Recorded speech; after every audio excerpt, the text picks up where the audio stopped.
No course in jazz would be complete without taking a look at the blues. We're going to look at the classic 12-bar blues in the key of C. And there are a few different ways to approach this when playing solo guitar. I think fingerstyle jazz implies that there are several parts moving at the same time. But we can mix things up a little bit by integrating a walking four bass line, using some of these chordal jabs that we've been working on throughout the course, and also integrating some lead lines. And that's exactly what this study does. So let's take a look at the first chorus. We're going to play through two choruses of a 12-bar blues in C.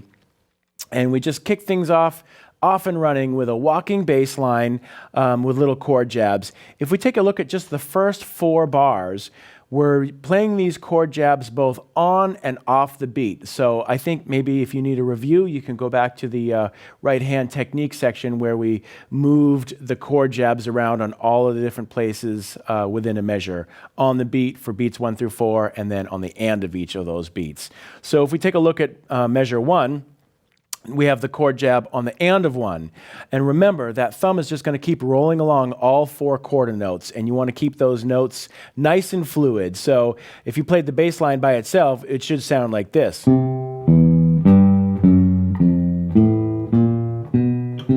So each note is fully sustained. There's time for the note to bloom, and in other words, it doesn't sound like this.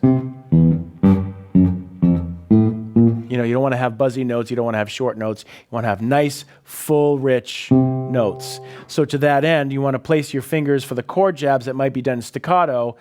Figure that out in advance. So for example, for the C9 chord, you've got the chord jab on the and of 1. So just simply release the pressure when you want to make those chord stabs staccato, and then leave the fingers down if you want them to be legato.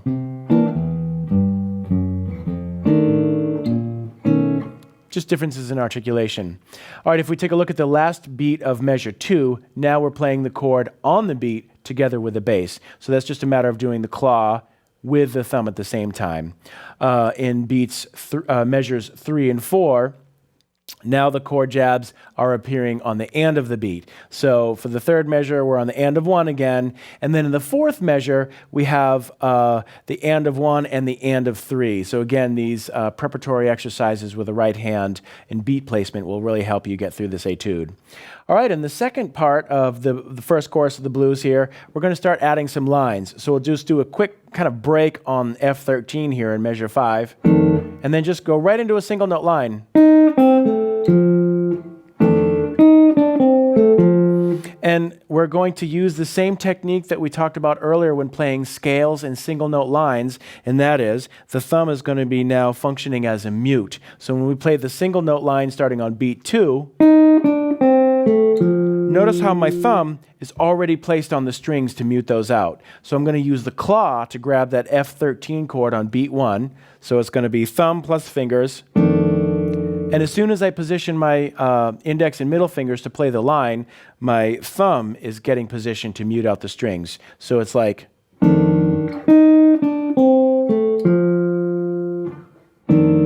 get into place. And the same thing for the following measure.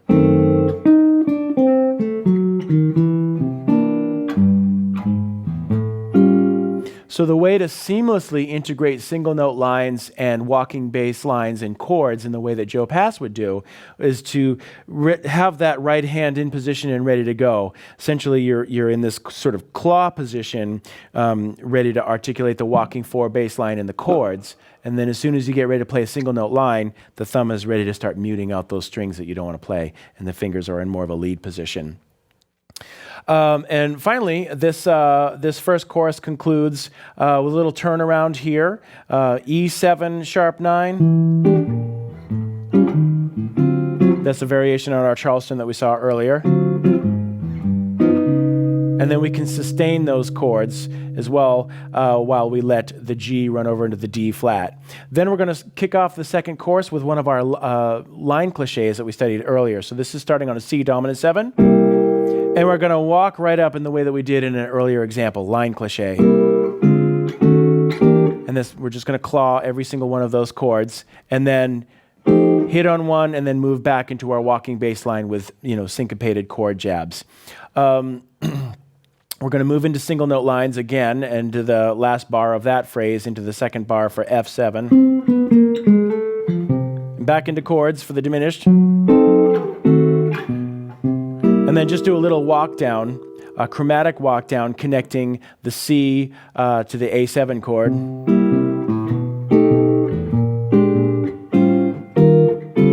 So that's an example of repeating the bass line. It's a walking four bass line, but you don't always have to change the notes every time. I mean, it's actually a nice contrast in motion to just sit on a note for 2 or maybe even 4 beats. That can be a very powerful effect. So that's what's happening there. We're just kind of pausing a second as we move down chromatically. Repeat, B, repeat, B flat, repeat, and then A. And then we're ready to move. Another single note line. And then a chordal line mixed together.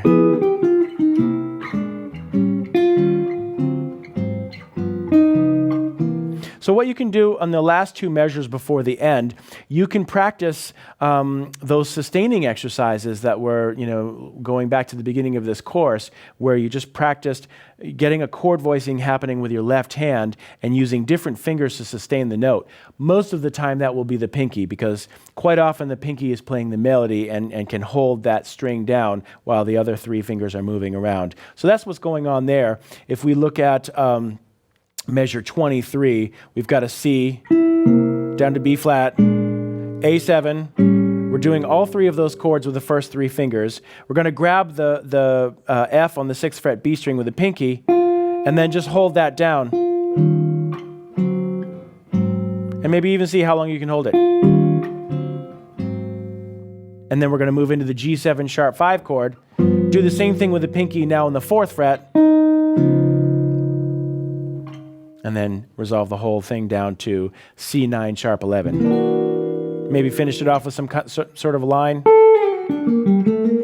And then we'll take that same voicing and place it on root 6, but that will give us another string to work with to grab that high D to finish off the voicing. And that's a really nice voicing that you can use to end any blues with.